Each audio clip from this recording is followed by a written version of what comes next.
अगर आप चाहते हैं कि आपका बच्चा क्लास में टॉप करे या सबसे ऊपर रहे तो जरूरी है कि आपका बच्चा हर सब्जेक्ट में अच्छा हो। आपके बच्चे के हर सब्जेक्ट में 90% मार्क्स आ रहे हैं और एक सब्जेक्ट में अगर उसके बाद 50 या 60% रह गए तो ऑब्वियसली उसकी ओवरऑल परसेंटेज भी कम हो जाएगी। और ऐसा आजकल बहुत सारे बच्चों के साथ में होता है।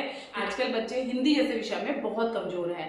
अब बच्चे हिंदी में क्यों कमजोर हैं, जबकि अगर बीइंग अ पेरेंट्स अगर हम देखते हैं तो हमें ऐसा लगता है कि हिंदी सबसे आसान सब्जेक्ट है। तो क्या ऐसा कारण है कि जिसकी वजह से बच्चे हिंदी में कमजोर हो रहे हैं, और हम ऐसा क्या करें कि जिससे बच्चे हिंदी में सही रहे। क्योंकि देखो हिंदी एक सब्जेक्ट है जो आपको आगे तक पढ़ना होता है। ऐसा नहीं है कि आप उसको दूसरी तीसरी क्लास तक पढ़ने वाले हो, नहीं भैया, वो तो आपको आगे तक पढ़ना पड़ेगा।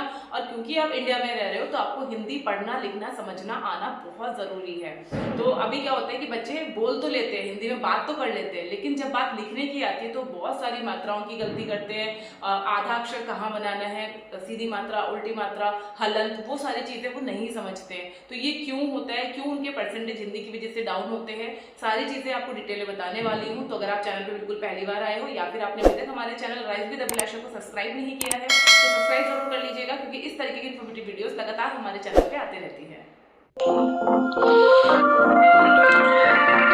फ्रेंड्स, मैं आपको 4 कारण बताऊंगी कि किस वजह से बच्चों की हिंदी कमजोर होती है। आप देखना कि आपके बच्चे के साथ में कौन सा वाला कारण है या कौन कौन से कारण है। सबसे पहला कारण है इंग्लिश का ज्यादा असर होना, ज्यादा प्रभाव होना।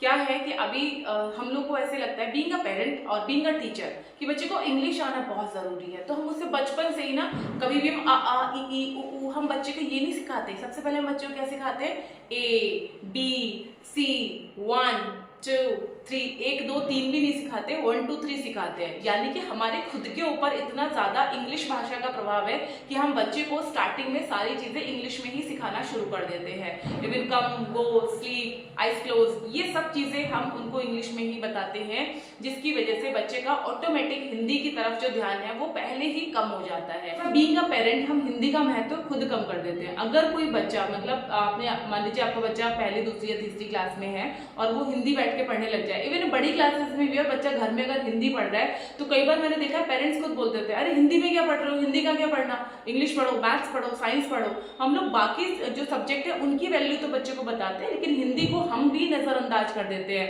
हमें भी ऐसा लगता है कि हिंदी का क्या ही पढ़ना है।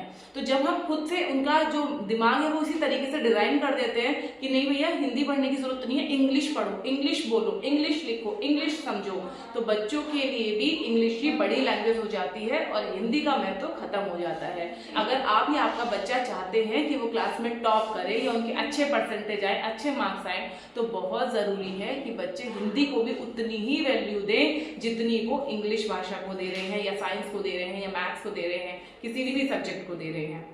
ठीक है, तो ये 2 गलतियां आपको नहीं करनी है। तीसरा, जो अभी हमारा डिजिटल वर्ल्ड है ना, वहाँ पे सारी चीजें इंग्लिश में है। आप कुछ भी गूगल करते हो आप इंग्लिश में गूगल करते हो, कोई भी ऐप है तो वो सारी ऐप इंग्लिश में होती हैं। तो इसकी वजह से भी हिंदी की वैल्यू धीरे धीरे कम होती जा रही है, और वैल्यू कम होती जा रही है तो डेफिनेटली हम जो है उसको इतना पढ़ भी नहीं रहे हैं। सब चीज जानने के लिए हमें इंग्लिश आना जरूरी है, तो कहीं ना कहीं हिंदी काफी पीछे छूट जाती है। तो ये 3 कारण है। और चौथा कारण है कि चलो पेरेंट्स तो पेरेंट्स, टीचर भी हिंदी को उतना वैल्यू नहीं करते हैं। टीचर जो खुद हिंदी के टीचर है वो भी उतना ज्यादा बच्चों को नहीं समझाते हैं कि हिंदी पढ़ना आपके लिए क्यों जरूरी है।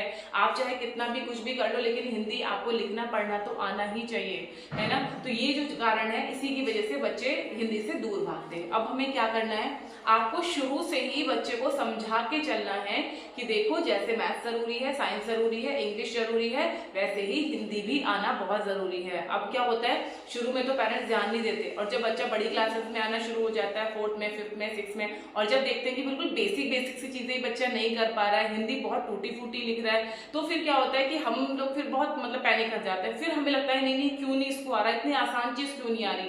देखो वो आसान आपके लिए है, क्योंकि आपके टाइम में हो सकता है आप स्टेट बोर्ड से पढ़े हो, जैसे मैं पढ़ी हूँ, वहां पे सारे का सारा सिलेबस हिंदी में होता था, इंग्लिश की सिर्फ एक बुक होती थी। लेकिन अभी क्या होता है, बच्चों की सारी बुक्स इंग्लिश की होती है, सिर्फ एक हिंदी की बुक ही हिंदी की होती है। ज्यादातर बच्चे इंग्लिश मीडियम से पढ़ रहे हैं, तो उनको क्या है कि इंग्लिश के साथ में उनका का पाला ज्यादा पड़ता है। हमारे साथ में हिंदी का पाला ज्यादा पड़ा था, तो हमें हिंदी इजी लगता था, इंग्लिश मुश्किल लगता था। बट अभी के बच्चों को इंग्लिश समझना लिखना कंपेयर टू हिंदी इजी लगता है। तो वही सेम चीजें उनके साथ में हो रही है जो हमारे साथ में इंग्लिश को लेके होती थी।